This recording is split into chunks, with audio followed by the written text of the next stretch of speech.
আপনি সদ্য বাংলাদেশ থেকে ঘুরে এলেন, আমি জানতে চাইবো যে ওখানকার পরিস্থিতি এখন কি, সবকিছু কি নিয়ন্ত্রণে, অন্তর্বর্তীকালীন যে সরকার সেটা কেমন চলছে? প্রথম কথা হচ্ছে যে যে এক এই যে 100 দিনটা একটা রাষ্ট্রের সরকার বদলে যাওয়ার পরে যে জায়গাগুলো তৈরি হয় সেটা কিন্তু খুব একটা বেশি দিন নয়।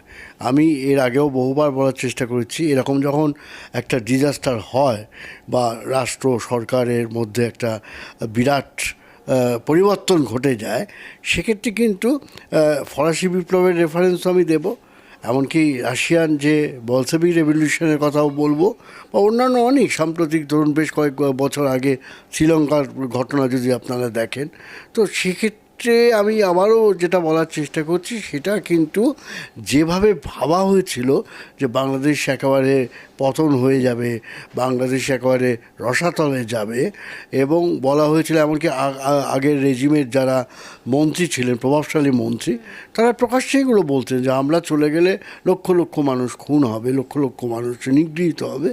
আমি যদি তুলনাটা করি, সেরকম তুলনা কিন্তু মানে খুব কমই হয়েছে যে একটা বিরাট বিপর্যয় ঘটে গেছে, বাংলাদেশ রসাতলে গেছে, বাংলাদেশ তালিবান রাষ্ট্র হয়ে গেছে, এটা মোটেই ঠিক নয়। এটা অদ্ভুতভাবে আমি সোশ্যাল মিডিয়াতে প্রবল প্রচার আমি শুনছি বা দেখছি, কিন্তু বাস্তবে আমি এবার তো 18-19 দিন ছিলাম, আমি মূলত অবশ্য ঢাকায় ছিলাম, রংপুরেও আমি গেছিলাম, কোনো জায়গাতে সেরকম গেল রব উঠেছে এরকম ফেসবুকের বাইরে আমি কোথাও দেখিনি। বাংলাদেশ সেটাও পরিষ্কার বলছে যে বাংলাদেশের ভূমিকা নিয়ে, বাংলাদেশের নাক গলানো, মানে ভারতের ভূমিকা নিয়ে, যে ভারতের নাক গলানোর দরকার নেই বাংলাদেশ নিয়ে। কেন, তার মানে কি ভারতের সংবাদ মাধ্যম নিয়েও তারা এটা বলেছে যে যে তথ্য সম্প্রচার যে উপদেষ্টা যিনি রয়েছেন তিনি বলছেন যে সংবাদ মাধ্যমেও যে ভুল তথ্য পরিবেশন হচ্ছে, গঠনমূলক আলোচনা, উন্নয়নমূলক আলোচনা প্রয়োজনে করা হোক।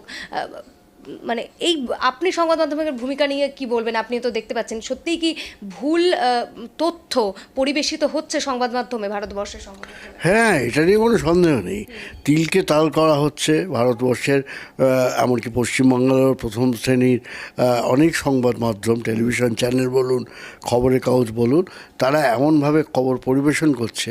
ইনফ্যাক্ট আমি যখন ঢাকায় ছিলাম তখন তো সেভাবে আমার খবরের কাগজগুলোকে ফলো করা হতো না, চ্যানেলও সবসময় দেখা হতো না। আমি এখানে আসার পর বেশ কিছু সংবাদপত্রে হেডলাইন বা অন্যান্য জায়গায় যা দেখছি তার সঙ্গে বাস্তবের খুব একটা সত্যি কোনো মিল কিন্তু নেই আর কি। তারা অনেক জিনিস, যেমন তারা প্রায় একটা জায়গায় বললো যে আওয়ামী লীগ ঢাকা শহর দখল করবে আর কি, হ্যাঁ, এবং তারপরের দিন তারা বললো